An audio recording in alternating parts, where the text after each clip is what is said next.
Selamat datang di episode yang sudah ditunggu-tunggu oleh ribuan, bahkan puluhan ribu, bahkan ratusan ribu, bahkan miliaran dari pencinta SpongeBob, Son. Di seluruh tanah air Nusantara ini, Son. Kan ini udah kayak special edition nih ya. Udah saking kayak bagusnya ya. Bener, saking bagusnya pembahasannya gitu ya. Terus saya ngomong SpongeBob karena memang manajer kita nggak bisa ngomong Spons dia. Jadi oh gitu. Iya.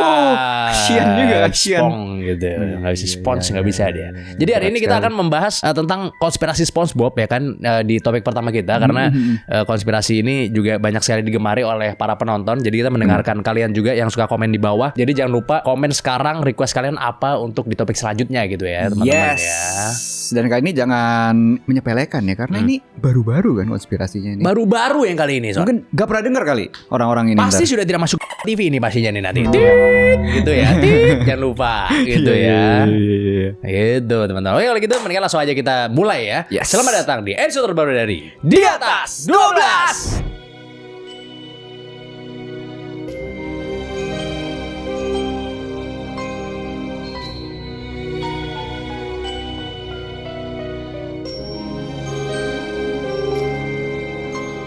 Lo tahu gak sih ternyata SpongeBob itu banyak banget konspirasinya, Son? Apa aja tuh, Siat? Kali ini gue bakal ceritain konspirasinya mulai dari yang paling jarang lo denger sampai yang paling dark, Son. Waduh. Yang pertama ada konspirasi yang bilang kalau Bikini Bottom itu adalah kota yang terbentuk dari bekas perang melawan manusia, Son. Kok bisa? Dalam dunia biologi laut itu kan ada terumbu karang buatan ya, di mana ekosistem laut itu tumbuh di sekitar kapal yang karam. Sekarang lo perhatiin deh, benda-benda yang jadi bangunan di Bikini Bottom itu biasanya, Son, kalau nggak peralatan militer itu adalah merupakan jebakan yang mematikan. Oh iya lagi. Contohnya ya, rumah plankton ya kan atau cambaket. Itu adalah ember umpan buat ikan. Terus restoran Krusty Krab ya kan. Itu kan bentuknya kan kayak jebakan lobster. Nanti saya akan bahas di ending. Oh iya, ada juga yang gedung convention hall bentuknya torpedo raksasa tuh. Terus habis itu ada juga ranjau laut dan kotak alat pancing yang dijadiin rumah, Son, di Bikini Bottom. Nah, ini memperkuat kesan bahwa dulu tuh ada pertempuran besar di area tersebut. Yang pertempuran itu menenggelamkan armada tempur manusia, Son, yang kemudian dijarah oleh penduduknya Bikini Bottom. Oke. Perompak ini penduduk Bikini Bottom berarti. Tapi bukan cuma itu, Son. Terus yang bikin teori ini makin meyakinkan, Son, adalah reaksi Tuan Krab saat ngelihat kail pancing turun ke Bikini Bottom, Son. Dia sampai teriak-teriak bilang bahwa mereka kembali. Jadi udah kayak veteran militer kena PTSD ini si Mr. Krab ini. Terus kalau lo perhatiin di dinding rumahnya, itu ada banyak pajangan kail pancing raksasa dan alat-alat manusia, Son. Seolah-olah itu adalah trofi perang pas mereka bertempur melawan manusia. Sampai ada cerita tentang durasi perangnya juga loh, Son. Gimana tuh? Di salah satu episode di mana Tuan Krabs mengunjungi museum kail pancing, ada suara narator yang bilang kalau kail Jack roda 3 itu pertama kali terlihat di perairan lokal lebih dari 100 tahun yang lalu, Son. Wah. Nah, ini mengkonfirmasi bahwa perang ini itu sudah berlangsung selama 100 tahun. Terus kok berakhir? Ini ada beberapa teori nih, Son ya. Ada teori yang bilang bahwa manusia tuh akhirnya sadar kalau makhluk di bawah laut ini memiliki kecerdasan yang tinggi gitu. Bisa ngebangun kota sendiri dan juga punya budaya sendiri. Ya daripada dimusnahin gitu kan, manusia menyadari ada ladang bisnis baru nih. Yaitu menjadikan hidup mereka sebagai acara televisi. Jadi dia tuh SpongeBob gitu. Itu konspirasi pertama tuh. Ya kan? Terus ada teori konspirasi kedua nih, Son nih, yang bilang bahwa Squidward itu sebenarnya adalah seorang sutradara. Jadi bisa dibilang, Son, dia ini bukan karakter biasa di SpongeBob, melainkan dia yang mendirect semua acara kartunnya SpongeBob itu. Kok bisa tapi? Nih, gue kasih beberapa buktinya ya. Tapi bentar, Siat, ini kan seru banget. Gue sambil makan juga ya. Oke, silakan. Yang pertama nih, Son nih, pas Krabby Patty mau bikin iklan, si Mr. Krab kan sebenarnya cuma minta bikin iklan yang murah gitu kan. Karena kita tahu lah seberapa pelitnya dia gitu kan. Tapi begitu Squidward yang ambil alih, langsung keluar tuh aslinya si Squidward. Pas dicek nih, Son nih, dia tuh langsung bertindak kayak sutradara Hollywood dengan kru profesionalnya dan tempat syuting yang megah. Ini tuh menjadi salah satu bukti bahwa Squidward itu diam-diam punya skill jadi sutradara, Son. Terus yang selanjutnya ada momen di mana pas lagi di lokasi syuting iklan itu ada kru yang lagi mindahin kaki manekin raksasa gitu. Nah, kaki yang dipindahin itu ternyata kaki yang dipakai Patrick di film SpongeBob the Movie, Son. Nyambung ya. Jadi kesannya Squidward tuh kayak punya akses ke barang-barang syuting dari kartun SpongeBob ini gitu. Makanya dia bisa pakai barang yang sama kan. Karena si Squidward ini sadar kalau acara SpongeBob SquarePants itu adalah TV show, maka dia memilih buat jadi peran yang paling sempurna, Son. NPD sekali nih. Dimana dia memposisikan dirinya jadi orang paling sial dan paling menyedihkan biar bisa dapat simpati dari para penonton. Terus ada juga satu scene dimana dia itu ngajarin SpongeBob caranya berekspresi dan berperilaku ketika dia mau menjabat jadi manajernya Krusty Krab. Nah, di sini itu dia ngajarinnya persis banget kayak sutradara yang lagi ngasih tahu aktor cara acting gimana, sumpah, Son. Terus habis itu ada teori konspirasi yang ketiga nih Son nih, tentang tengkorak yang ada di SpongeBob. Jadi di berbagai episodenya itu kan sering muncul kerangka manusia yang utuh tapi berukuran mini Son. Nah berdasarkan television teori, di mana teori ini tuh bilang kalau kehidupan Bikini Bottom itu kan direkam secara rahasia buat dikonsumsi sama orang-orang lewat TV kan. Iya. Jadi para kru dokumenter darat itu menggunakan teknologi pengecil ukuran atau shrinking technology. Iya, makanya ukuran tengkoraknya cuma segede SpongeBob doang ya. Benar, supaya bisa membaur di laut tersebut. Yeah. Dan katanya nih Son, kerangka-kerangka mini ini itu adalah sisa dari jasad kru kamera yang tewas Son akibat bahaya laut dalam. Teori ini menjadi sangat kuat berkat dokumen Pitch Bible di tahun 1997, yaitu dokumen buatan Steven Hillenburg pas dia pertama kali ngajuin konsep SpongeBob ke Nickelodeon. Di situ terdapat cerita yang didedikasikan untuk Bucky Leavitt Son. Jadi dia ini itu adalah penyelam pertama yang memetakan Bikini Bottom Son di ceritanya. Tapi dia terpaksa harus tewas karena baju selam prototipenya hancur mengkerut atau imploded. Tentunya ya karena tekanan laut yang ekstrim ya pada saat itu. Yeah. Nah terus habis itu Son, ada sebuah teori yang bilang kalau televisi di rumah SpongeBob itu sebenarnya adalah helm baju selam milik mendiang Bucky Leavitt yang udah menyusut Son. Iya lagi bentuknya helm. Tapi kok bisa gitu kan? Jadi di episode Worldly Brains, TV SpongeBob itu rusak dan terbelah Son karena diperebutkan. Oh iya, sama Patrick tuh diperebutin. Nah kalau lo lihat secara frame by frame, ada tengkorak manusia asli Son di situ Son. Jadi anggapannya setiap kali SpongeBob nonton TV, dia tuh sebenarnya lagi menatap ke tengkorak kepalanya Bucky Leavitt Son.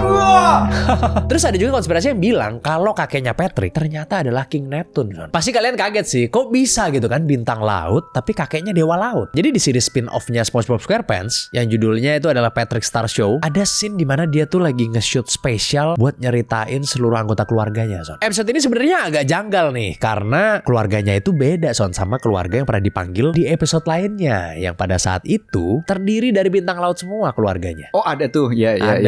Tapi kita fokus di kakeknya aja ya. Jadi Son, ada satu scene di mana Mr. Krab itu nggak sengaja buka pintu yang ternyata di sana itu ada kakeknya Patrick. Dia tuh terlihat sedang menikmati hidup gitu bagaikan seorang raja. Orang-orang akhirnya jadi kepikiran, ini kok kamarnya mirip kamar King Neptune gitu kan. Terus di depan pintu yang Mr. Krab buka itu juga ada angka 14 Son yang ditulis dalam Romawi. Nah kemungkinan besar angka 14 ini tuh mengacu kepada King Neptune 14 Son. Oke. Nah disitulah kecurigaan netizen mulai muncul. Dan Neptune ini itu kan punya skill buat berubah bentuk gitu. Makanya orang makin yakin sama teori ini Son. Terus selanjutnya ada teori yang bilang kalau Larry yang lobster itu adalah bos kartel narkoboy Son. Jadi ceritanya gini Son, si Sandy itu kan ngeklaim kalau dia ini telah membunuh duet penjahat legendaris yaitu Dirty Dan dan Pinhead Larry. Dan itu terbukti Son dari makam mereka yang sempat muncul. Tapi di season 9 itu muncul graffiti Dirty Dan was here. Oke, ditato kan? Ditembok dong kalau graffiti Son. Iya. Lebih tepat ya Son nih, itu terletak di dinding gymnya Larry yang baru dibangun Son. Nah teorinya nih Son nih, mereka tuh memalsukan kematiannya sendiri. Dan Larry si lobster itu sebenarnya adalah Pinhead Larry yang lagi menyamar Son. Terus ada yang bilang juga nih Son nih, kalau si Larry itu ngedanain gymnya dia itu dari bisnis narkoboy Son. Oke. Buktinya Son, di season 12 tuh Larry tuh pernah tertangkap meminum kelp shake. Apa tuh? Yaitu adalah minuman radioaktif super adiktif yang tentunya sudah dilarang pemerintah sejak season 4. Nah si Larry ini itu memodifikasi formulanya kemudian menjualnya secara ilegal. Dengan kedok dia lagi jualan susu protein. Bahkan Larry itu pernah bilang Son bahwa protein shakes save my life katanya. Oke. Belum denger peptide orang ini berarti. Iya. Jadi para penganut teori konspirasi ini itu percaya bahwa kelp shake inilah Son yang membangkitkan si Larry dari kematiannya setelah dihajar sama Sandy. Tapi kok si Sandy nggak ngenalin Larry gitu kan? Oh iya. Karena pas jadi kriminal Son, Larry itu memakai samaran jenggot dan penutup mata. Jadi persis kayak di cover game kriminal Lobster Trap yang ada di series SpongeBob Son. Gokil, niat banget ini. Benar. Karena kan kalau di cerita atau di kartun itu kan, Superman pakai kacamata udah jadi Clark Kent gitu kan. Nah, iya. ada yang sadar. Apalagi nih, Bukan Superman ini. Iya. Superman gak pakai kacamata katanya. Kacamata biasa lagi ya, bukan hitam ya. Sih. Nah kita akhirnya sampai di sana di konspirasi yang terakhir. Ini menurut gue yang paling dang. Ada konspirasi yang bilang kalau Krabby Patty itu dibikinnya pakai daging kepiting Son. Loh. Jeruk makan jeruk nih. Iya benar. Sebenarnya ini adalah konspirasi yang paling populer sih. Karena kalau lo perhatiin restorannya Mr. Krab itu kan bentuknya kan emang kayak jebakan lobster kan, atau jebakan kepiting gitu. Terus Mr. Krab itu adalah satu-satunya kepiting yang ada di film SpongeBob kan, gak ada kepiting lain. Iya lagi. Anaknya aja paus. Bener. Jadi mungkin setiap Mr. Krab ketemu sama kepiting lain gitu, mungkin dia tidak ingin berteman Son. Mendingan digiling aja buat jadi daging Krabby Patty lagi. Yang penting kan dia duit, bener nggak? Iya, ujung-ujungnya duit dia. Gitu. Jadi dia tuh Krabby Patty, ya kan? Pantes nggak nemu-nemu resepnya ya kan? Bener. Karena bahan bakunya bahkan lebih lebih sulit didapatkan dari Dexlite Son katanya Son. Itu. Jadi susah. Iya, nggak pernah kelihatan ya kepiting ya. Daging kepiting mau membalap perak bentar lagi katanya di apa namanya top 100 apa namanya. Gitu lah ya kan. Masih banyak lagi sih sebenarnya SpongeBob ya. Masih banyak banget konspirasi dari SpongeBob. Jadi kalau misalnya kalian suka ya kan langsung aja tulis di komen. Mungkin kita akan bikin lagi gitu ya teman-teman ya. Ini aja gue baru-baru dengar semua sih. Iya kan tadi udah bilang Konspirasi-konspirasinya itu. nggak masuk TV yang ini. Udah lewat. Udah nggak ada di TV. Udah nggak dapat ternyata ini. Udah nggak dapet. Ini yang paling latest gitu ya. Tapi emang SpongeBob tuh adalah kartun yang paling game changing menurut gue. Kok bisa? Salah satu ya. Dari semua kartun gue paling game changing SpongeBob sih. Soalnya di zaman dulu waktu ya di TV itu masuk kartun-kartun Nickelodeon gitu. Pasti semua orang nonton SpongeBob gitu. Iya sih. Iya kan? Semua orang nonton SpongeBob pasti. Pasti nonton sih. Tiap hari nonton. Kecuali manajer kita katanya. No! Akhirnya pancingan digigit Jaws juga akhirnya dia. Hampir semua orang nonton lah gue bilang itu ya kan, karena game changing banget. Dan bercanda-bercandaannya juga kayak sampai di sekolah tuh gue bercandanya kayak SpongeBob juga dulu. Oh gitu. Gimana tuh Iya. bercandanya? SpongeBob gitu. Bagaimana? yang gini-gini tuh. Itu apa? Yang gini-gini nih. Apa hubungannya? Ada di SpongeBob ada gila yang Ada di gini-gini. SpongeBob. Ada lah. Ada. Iya. Kalau lu gimana bercanda dulu? Enggak lah. Oh. Udah ngomonginnya kalau nggak salah udah politik waktu itu. Waktu gua kecil. Benar. Mau main klarinet pakai hidung nggak ini? Nggak bisa. Nggak bisa dong. Emang ada yang bisa apa? Emang ada yang bisa. Tapi seru sih emang. Avatar juga Nickelodeon juga ya, Avatar ya. Avatar dah. Nickelodeon juga nih. Nickelodeon juga ya. Oke, bagus sih Nickelodeon. Bagus. Zaman dulu Zaman dulu top sih. top banget. Tapi paling suka gue SpongeBob kalau gue. Kalau lu apa Nickelodeon dulu paling suka? Avatar lah. Avatar ya? Iya. Oh. Legend of Aang. Dewa sih itu. Tapi ngomongin soal makanan ya, pas nih kan habis Krabby Patty ya. Oh iya benar. Nah, gue juga ada. Walaupun 5 menit yang lalu Krabby Patty. Gue juga ada cerita tentang makanan juga nih. Oh, tapi sebelum kita mulai tentang makanan, gue bagi dulu sini. Oke, boleh.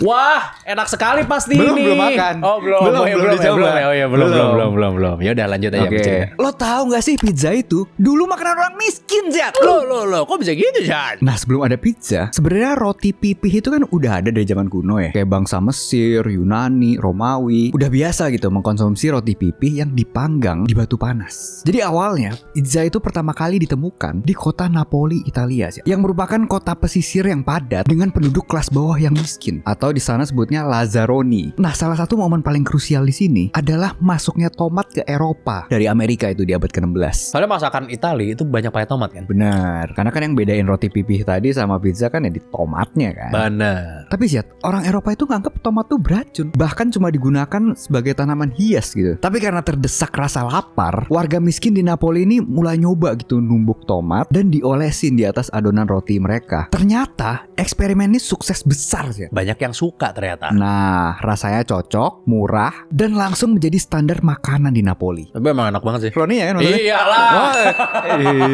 Nah, inilah awal mula pizza dijual di pinggir jalan ya. Tapi ya pada saat itu pizza itu cuma dianggap makanan orang miskin dan sering dihina oleh para penulis kuliner gitulah karena dianggap kurang higienis. Sampai suatu hari di tahun 1889 ketika Raja Umberto I dan Ratu Margherita dari Italia mengunjungi Napoli. Ceritanya sang ratu ini bosen Zat dengan hidangan Prancis yang mewah dan dia itu meminta pizza dari pizzeria Brandi namanya. Nah, si pembuat pizzanya yang bernama Rafael Esposito menyiapkan 3 jenis pizza yang melambangkan warna bendera Italia. Merah, putih, hijau. Nah, yang pertama merah itu dari tomat, putih dari mozzarella. Benar, hijau dari gajah. Bukan, yang hijau dari daun basil. Ternyata Zat, Ratu Margherita ini suka banget. Oh gitu ya? Iya, terutama yang hijau tadi. Ketawa nggak dia di situ? Dan sejak saat itu, varian tersebut dinamakan pizza Margherita. Yang merah, putih, hijau itu. Yes. Dan akhirnya peristiwa ini kayak memberikan tanda restu dari kerajaan gitu loh, bahwa pizza adalah makanan yang layak dinikmati sama semua kalangan. Bener. Bukan cuma orang miskin doang. Bahkan sekarang cenderung agak tengah ke atas ya makanan pizza ya. Iya. Sekarang sih yang semua kalangan cuma ini doang sih. Oh iya, benar. Cuma Roni. Pasti Prince Margherita sangat mencintai ini. Nah. Ratu Ratu. Oh iya. Princess maksudnya. Oh, ratu jadi. Queen. Oh, iya, Nah, pasti iya, Queen iya. Margarita sangat mencintai. Benar. Ya kan, produk ini. Tapi nggak stop di situ sih. Soalnya kan makanannya cuma terkenal di Italia pada saat itu. Momen yang bikin dia meledak adalah pada saat tentara Amerika nih yang bertugas di Italia pada saat itu. Bener. Menyerang balik Hiroshima Nagasaki, bener gak? Anjir. Enggak sih. Kan di Italia dia. Jadi tentara Amerika yang bertugas di Italia selama Perang Dunia II itu kan udah pulang semua tuh. Nah mereka kangen sama pizza. Akhirnya itu memicu ledakan toko pizza di Amerika gitu. Dan bahkan sampai ke ranah dunia akhirnya. Habis itu barulah dalam 2 dekade terakhir ini terjadi transisi sih dari bahan sisa untuk bertahan hidup menjadi artisan atau gourmet pizza. Oh iya, bahan-bahan yang dipakai lebih berkualitas. Lebih ya mewah. Dan bisa dihargai lebih mahal juga karena ya tadi kualitasnya ya kan sama teknik pembuatannya. Bahkan saking senangnya Amerika sama pizza sih, sampai ada istilah ekonomi yang disebut the pizza principle. Jadi di kota New York selama puluhan tahun itu harga satu potong pizza keju standar hampir selalu sama dengan harga satu kali perjalanan kereta bawah tanah atau subway lah. Oh iya benar. Kalau di sini satu kali naik MRT dapat apa ya? Satu nasi padang apa ekuivalennya kira-kira?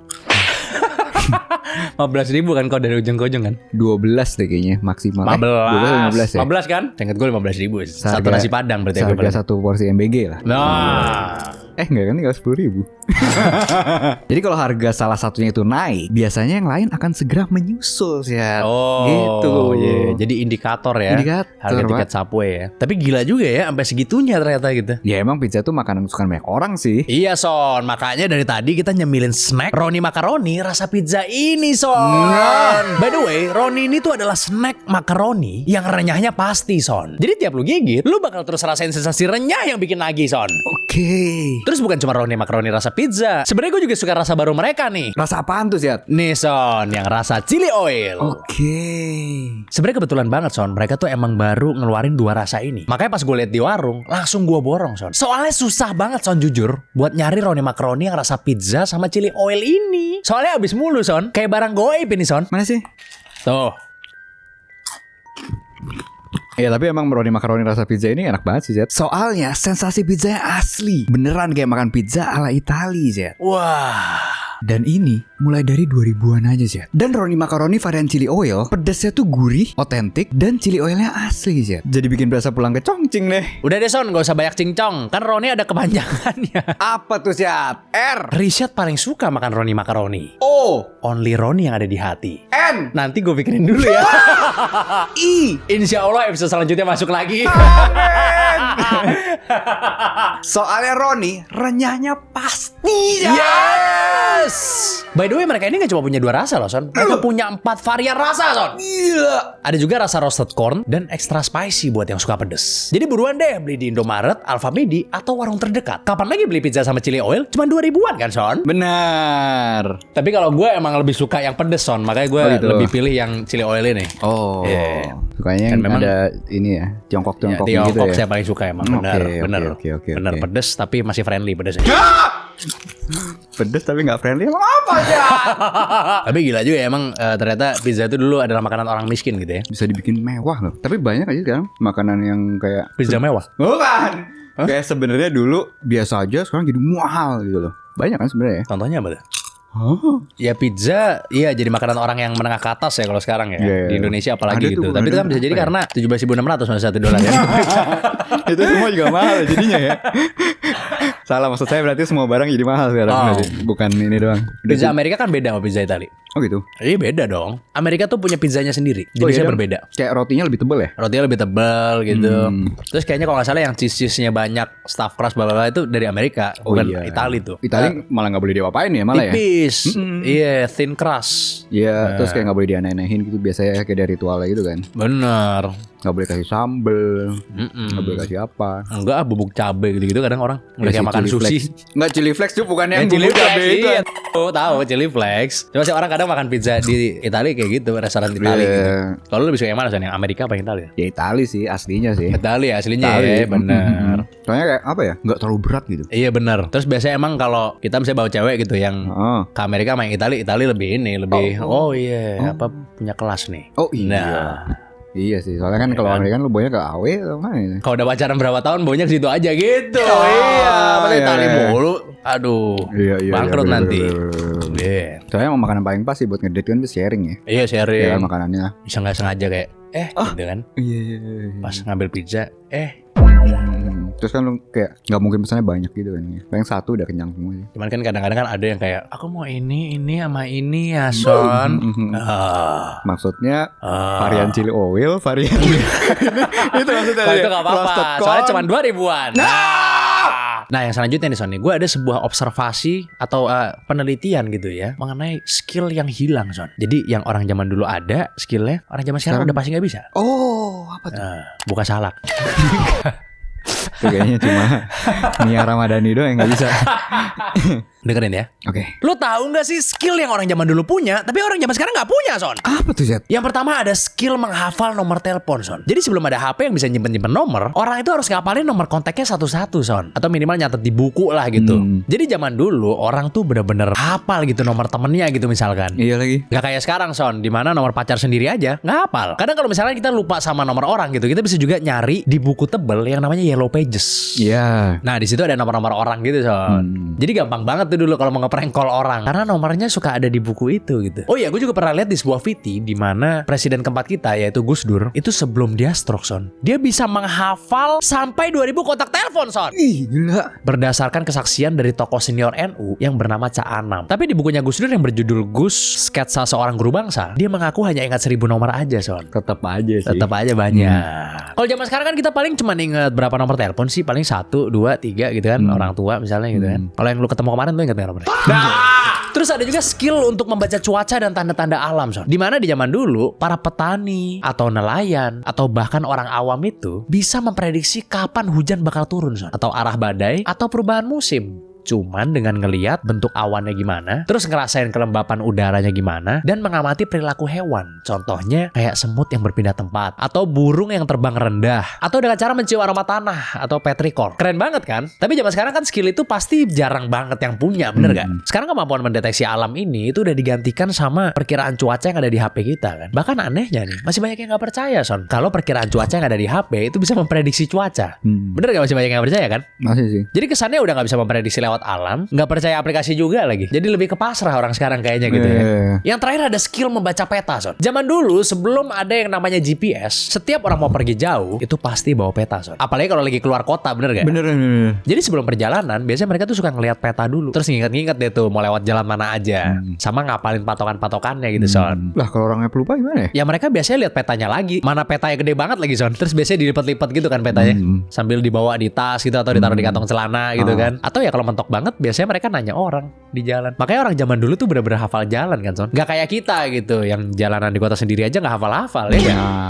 Iya gue gitu juga sih. Gak pernah hafal gue jalanan Jakarta ya, gue gak pernah hafal. Enggak kan, memang lu bukan orang Bekasi apa kan? Loh iya, kalau gue Jakarta hafal memang. Gak hafal juga. Hah? Gak hafal juga tetap. Wah ya hafal. Ngapain ke rumah apa. Sampai selalu map terus. Oh selalu buka GPS terus ya? Selalu gak bakal gue gak pakai GPS. Iya. Walaupun udah bolak-balik 1000 kali pun tetap pakai map gue. Masalahnya gini sih, apa GPS itu bukan hanya bisa nunjukin arah jalan, tapi dia bisa ngasih rute terbaik gitu. Itu dia. Ada macet misalnya tiba-tiba, atau ada ganjil genap kita takut lupa ya kan. Iya, Mereka iya. tuh udah tahu gitu loh, ngarahin arahnya tuh kemana yang terbaik. Itu sih enaknya pakai GPS. Gak usah ini, kayak misalnya ada supir gue gitu kan. Kan dia dulu kan selalu apal jalan gitu. Tapi setelah dia ngerti pakai map, langsung gak pernah apal jalan lagi. Gak hafal deh. Langsung gak pernah, langsung bener-bener udah ngeliat map terus. Udah gak pernah apal lagi jalan. Padahal sebelumnya apal. Ambil nyetir tuh ngeliatnya. Ya kan ada ininya. Ada Dari gini tangannya tadi. Enggak, kan udah ada CarPlay-nya. Udah ada. Saya sebelum berangkat ini dulu, setting dulu ini. Gini Ren.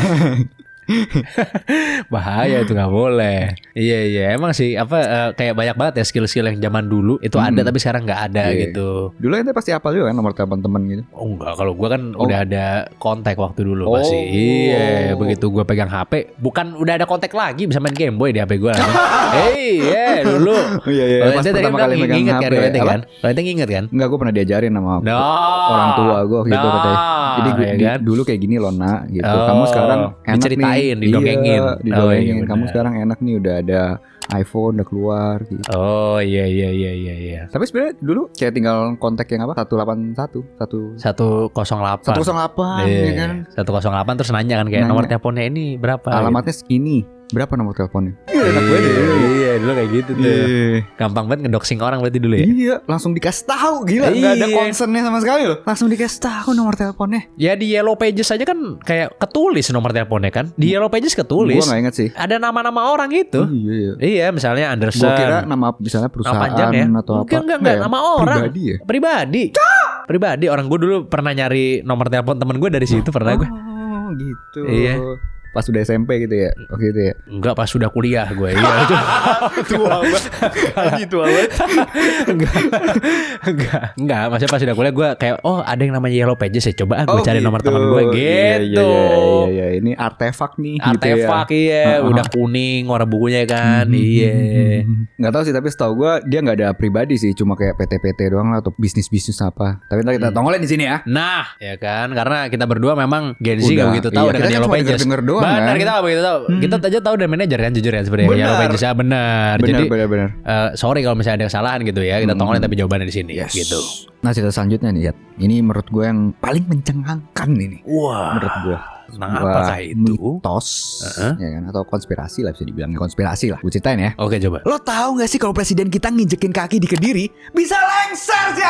Loh, kok bisa gitu, Son? Ini bukan sembarang mitos ya. Bahkan Pak Jokowi selama 10 tahun menjabat aja sama sekali tidak pernah melakukan kunjungan kerja resmi ke Kediri. Dan sampai saat ini juga Pak Prabowo belum pernah ke Kediri setelah menjabat. Waduh. Yang gilanya nih, mitos ini dipercaya jauh sebelum Indonesia merdeka. Dari zaman kerajaan Nusantara pun orang udah percaya tentang hal ini. Sebenarnya ada dua versi cerita ya tentang asal muasal kutukan Kediri ini. Yang pertama itu kutukan Kartikeya Singha yang adalah suami dari Ratu Shima. Jadi di abad ke-7, Raja Kerajaan Kalingga ini menyusun kitab hukum mengenai tatanan negara yang lokasinya itu di wilayah Kediri. Nah, di sana dia bersumpah siapa saja kepala negara yang tidak berhati suci Akan saya lawan. Bukan. masuk ke wilayah Kediri, maka tahtanya akan runtuh. Duh. Kalau versi kedua itu datang dari Prabu Jayabaya yang adalah raja terbesar kerajaan Kediri di abad ke-11. Katanya dulu itu dia sakti banget sih. Bahkan di zaman Jawa kuno, Kediri dianggap sebagai pusat bumi. Mengalahkan Sundaland ini konspirasi ya berarti. Atau energinya sangat kuat lah Kediri itu. Memang kalau Kediri lama-lama memang membutuhkan energi yang besar sih. Bener sih. Jadi ketika seorang kepala negara yang kekuasaan politiknya lagi rapuh atau goyah atau banyak konflik lah, itu kalau mereka nekat masuk ke wilayah Kediri, maka aura kekuasaannya akan luntur atau bertabrakan dengan energi dari tanah Kediri.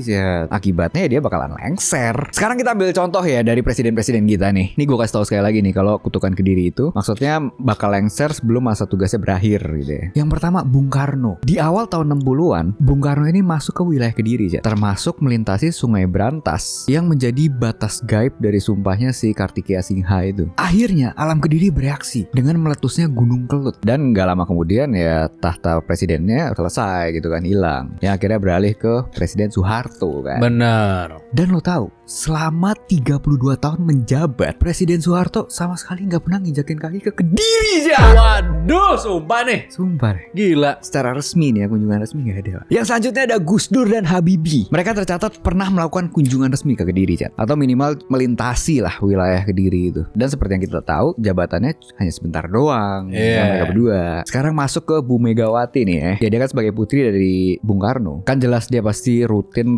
ziarah ke Blitar ya kan, makamnya Bung Karno. Dan Blitar itu kan tetanggaan langsung sama Kediri kan. Tapi selama menjabat sebagai presiden, rute perjalanan Bu Mega itu selalu diatur sedemikian rupa supaya nggak masuk ke wilayah administrasi Kediri. Set dah, demi ngehindarin masuk area Kediri ya. Nah, terakhir Pak SBY nih. Pasti banyak orang yang bilang kalau kutukan ini nggak ada gitu karena Pak SBY ini. Karena buktinya Pak SBY ini melakukan 2 kali kunjungan ke Kediri. Tapi tunggu dulu, yang mesti lo tahu, kedua kunjungan itu semuanya dipicu oleh agenda darurat kemanusiaan, yaitu bencana alam erupsi Gunung Kelut. Yang pertama nih, kunjungan di Oktober 2007. SBY itu datang buat meninjau para pengungsi pas Gunung Kelut berstatus awas. Ini maksudnya tingkat peringatan tertinggi nih. Bentar lagi meletus lah tuh gunung. Nah, di sini ada cerita menariknya, Jadi Pak SBY itu kan datang dari arah Surabaya, tapi rutenya itu itu memutar lewat Blitar untuk menuju lokasi pengungsiannya di Kecamatan Wates, Kabupaten Kediri. Nah, menurut orang lokal, rute ini tuh diambil agar rombongan presiden tidak melintasi Sungai Brantas ya, yaitu titik yang dianggap paling sakral dalam mitos kutukan Kediri ini ya. Oh iya. Terus kunjungan kedua itu ada di Februari 2014 pas Gunung Kletu meletus. Tapi ya kunjungan itu dilakuin di akhir masa jabatannya, sehingga mitosnya dianggap tidak berlaku sih. Karena ya emang udah mau selesai gitu masa jabatannya kan. Gimana menurut kalian? Kira-kira Pak Prabowo di masa jabatannya akan datang ke Kediri? Nah, Tulis di komen. lebih cepat mana? Pak Prabowo datang ke Kediri apa dolar masuk ke Kediri? Terus di komen. Kan bukan menurut saya itu tapi. Oh, iya, ngomong dia. Tapi gokil sih ini emang. Iya, ternyata kota Kediri itu merupakan salah satu kota yang ini ya. Iya, maksudnya kan itu bukan kotanya jauh gitu. Misalnya gitu ya. Enggak juga. Dan di situ kan ya apa ya, termasuk daerah yang harusnya secara logika dikunjungi lah, karena itu kan markasnya Gudang Garam, Mbak. Masa sih nggak pernah ngelakuin kunjungan? Ya mungkin kalau kurir si cepat pasti bolak-balik situ, atau manajer Lala Move misalnya mungkin. Kalau presiden kan nggak harus datang ke Gudang Garam ya, ngapain? Kan Presiden harus misalnya datang ke Gudang Garam, dia lah datang ke ada Jakarta aja. pasti. Loh kan bisa, dia banyak pembangunan, bandara dibangun, Oh iya benar. ya kan, Kediri. MBG kan pasti ada situ. Ada. Nah, kalau waktu itu Gus Dur emang karena Kediri itu ternyata banyak, apa namanya, dia NU juga ya, banyak yang pesantren besar gitu di Kediri. Jadi mau dia harus datang kan. Iya. Gitu, waktu itu Gus Dur kayak gitu. Iya. Kalau Habibie cuma numpang lewat yang lintasin. Ternyata ada kutukan begitu ya, nggak boleh datang ke satu area, kalau nggak nanti turun dari jabatannya gitu ya. Bayang suara 32 tahun, Mbak. Oh iya. Tapi emang udah mungkin rahasia umum kali ya, kalau dia kan spiritualnya tinggi ya. Iya. Pak Soeharto ya kan. Maksudnya kenalan Pak Soeharto. Oh kurang tahu kalau itu. Oh gitu. Kirain Pak Gus Dur tadi, kirain nanya ente ngomongnya tadi. Nggak, maksudnya kayak ada mungkin apa ya? Oh maksudnya perlindungannya ya kan. Kalau dulu gitu. kita denger ya kan, dia sampai ada orang-orang khusus yang spiritualnya tinggi. Ada isu-isu ya kan? yang bilang begitu, Ada isu punya kayak perlindungan mistik yang luar biasa. Jadi kayak ada kayak apa ya, penasehat spiritualnya juga ada gitu kan. Kalau dengar-dengar orang cerita. Kalau itu yang presiden kemarin juga ada itu. Ya mungkin makanya 10 tahun gak pernah nyentuh gitu kan. Gak pernah ke Kediri ya. Iya, padahal kan dia kemana-mana kan. Udah semua tuh. Berapa titik tuh maksudnya? Nanti ada heat mapnya. Kalau nggak salah N'Golo Kante kalah kayak heat map. Coverage-nya kalah N'Golo Kante. Iya, semua sudah datang. Semua sudah datang. Saya akan lawan. Tapi berhubung kita lagi ngomong yang tidak bisa dijelaskan atau unexplained ini, karena mistik-mistik gitu kan. Gue juga ada satu cerita nih ya kan, tentang orang yang punya 7 nyawa, Son. Seperti kucing kali ini. Dengerin ya. Oke. Lo tahu gak sih cerita tentang orang yang punya 7 nyawa, Son? Kok bisa sih? Saking gilanya ini cerita, Son, sampai dibikin film pendek, Son, sama Afrimax English. Dan film pendeknya ini itu udah ditonton jutaan orang di seluruh dunia, Son. Jadi ceritanya gini, Son. Ada seorang lelaki yang bernama Ismail Azizi, yang umurnya itu sekitar 40 tahun lah gitu. Dia ini berasal dari Ukurewe, Tanzania. Si Ismail ini bisa dibilang sangat hoki kali ya, karena dia udah dinyatakan mati banyak 6 kali, Son, sebenarnya. Kok bisa? Tapi kenyataannya dia masih hidup bahkan sampai hari ini. Gue ceritain dulu dari kejadian pertamanya, Son ya, di mana dia kecelakaan, Son, di tempat kerjanya. Dia kemudian segera dilarikan ke rumah sakit dalam keadaan kritis. Setelah dokter meriksa dia, beberapa saat kemudian dokter menyatakan kalau dia ini sudah meninggal. Tubuhnya kemudian langsung dibawa ke kamar jenazah, Son, dan keluarganya langsung segera menyiapkan pemakamannya. Tapi tiba-tiba dia malah bangun lagi, Son. Terus habis itu ya dia jalan gitu keluar dari kamar jenazah. Pas keluarganya ngelihat dia lagi jalan pulang, mereka langsung lari ketakutan, Son, gara-gara ngira si Ismail ini hantu. Oke lah, kalau satu kali mungkin dokter di Tanzania lagi kecapean kali ya, mungkin karena terlalu sering podcast gitu. Atau mungkin Ismail pakai BPJS mungkin, Son, jadi agak susah gitu. Mungkin. Tapi ada kejadian kedua, Son, nggak lama setelah itu, di mana si Ismail ini itu terserang penyakit malaria yang parah banget deh pokoknya waktu itu. Karena terlambat ditangani, kondisinya memburuk sehingga tim medis lagi-lagi menyatakan bahwa dia ini udah meninggal. Pihak keluarga kemudian langsung mesen peti mati dan kemudian bersiap untuk melakukan upacara pemakaman, Son. Tapi pas tubuhnya baru aja dimasukin ke dalam peti mati, Ismail tiba-tiba bergerak dan terbangun, Son. Terus ada kejadian ketiga, di mana Ismail ini kecelakaan di jalanan, Son. Jadi palanya ini kebentur dengan sangat keras yang membuatnya mengalami trauma berat. Bahkan dia ini itu sampai dinyatakan mengalami mati otak oleh dokter, Son. Mati akal. Iya benar. Tiap ngeliat postingan ada mantannya langsung gitu. Tapi entah kenapa Son, lagi-lagi dia tuh bisa pulih dan lolos dari kematian. Terus ada kejadian keempat di mana dia ini lagi kerja di ladang, terus habis itu digigit sama ular yang sangat berbisa Son. Wah, apes nih orangnya. Karena lokasinya jauh dari pertolongan medis, racun ular tersebut langsung nyebar ke seluruh tubuhnya. Yang akhirnya itu membuat dia sampai tidak responsif lagi. Dokter kemudian menyatakan bahwa Ismail ini tuh meninggal lagi yang keempat kalinya nih kali ini. Keluarga itu sampai sempat nggak mau ngambil jenazahnya Son, gara-gara takut gitu kali ya kalau ini orang tuh hidup lagi. Nanti kan rugi gitu, lama-lama gue kuberi peti telur aja gitu kan.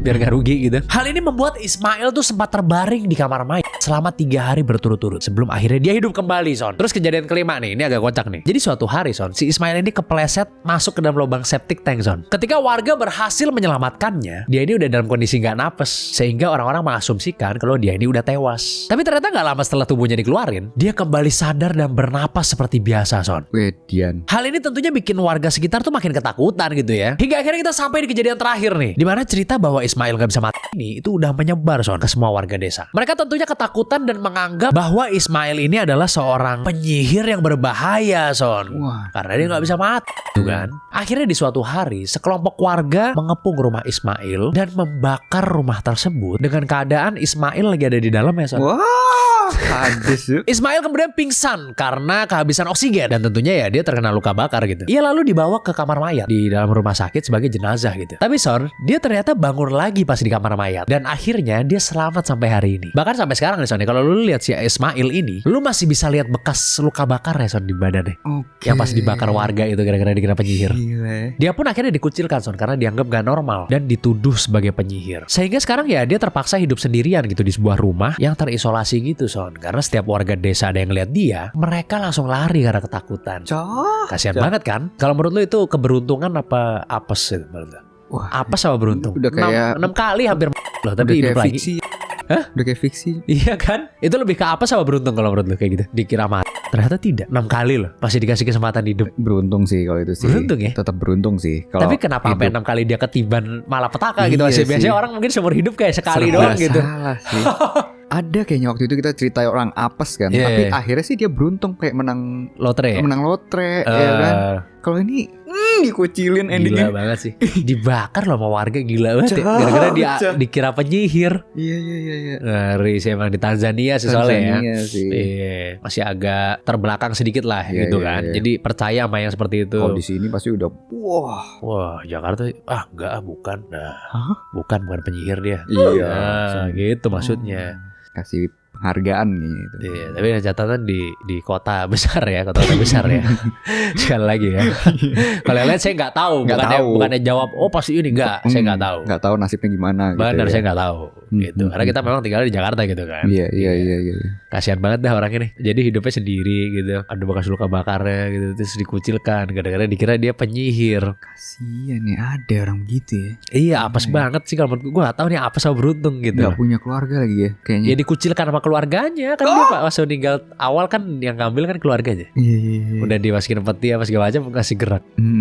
Gitu ya kan. Nah kalau gitu mendingan langsung aja kita baca komen. Let's go. Oke, komen pertama dari @irfan_fadlan. Nah ini di episode yang kita ngomongin tentang cincin itu harus ada 2 gitu. Oh iya Ya kan, ada cincin tunangan sama cincin kawin gitu kan. Sedangkan saya nggak tahu gitu. Iya. Ternyata saya dibelain nama Irfan Fadlan. Oh gitu ada pembelaan. Risyad wajar nggak tahu karena memang di ajaran Islam nggak ada tunangan. Terima kasih Irfan. Loh. Nah, Di semua Nah. agama juga nggak ngajarin tunangan. Nah. Di semua agama juga nggak ada. terus siapa yang ngajarin suruh tunangan-tunangan itu? Staff Ini loh. kan Saya yang mengikuti jalan Nabi Muhammad saya. Yang lain unnecessary yang lain. Yang penting adat gitu. istiadat nih kayaknya. Ya adat siapa kagak. Itu Nggak mah tahu sih. kebiasaan ini kan tunangan sebenarnya kayak dari barat deh. Kayak normalnya gitu di Dari nggak tahu deh. barat kayaknya deh. Nggak tahu sih tunangan Iya, gimana. kayak dari barat sih setahu gue sih. Gitu. Terima kasih Irfan Fadlan atas pembelaannya gitu ya. Siapa sih? Komen selanjutnya dari @kudet_gaming Ah. V2W. Next undang Dharma Pongrekun, bahas konspirasi lagi bang. Pengen lihat gimana analisis dia tentang hantavirus ini yang ada hubungannya dengan teknologi 6G katanya. Oh, boleh tuh ya Dharma iya. Pongrekun ya. Kita udah pernah bahas juga deh kayaknya itu yang ada hubungannya sama sinyal kan. Ada Iya. Iya, pernah juga. Jadi kalau kalian Kayak mau COVID sama 5G kan. Jadi kalau kalian yang mau kita bareng Pak Dharma Pongrekun, kalian spam aja di sosmednya beliau ya. Benar. Datang dong ke di atas 12 Nah. Kisyat Enson. Pokoknya gitu. spam aja di sana ya. Benar. Oke, kalau gitu terima kasih banyak buat kalian semua yang udah nonton dari awal sampai akhir. Mudah-mudahan kalian seneng gitu ya dengan episode yang hari ini. Jangan lupa buat tulis di komen kalau misalnya kalian nonton dari awal sampai akhir ya, karena itu adalah Dice Respect for Us. Yes, jangan lupa selalu komen, like, dan subscribe video kita. Jangan lupa juga jadi member dan Discord ini di deskripsi semua.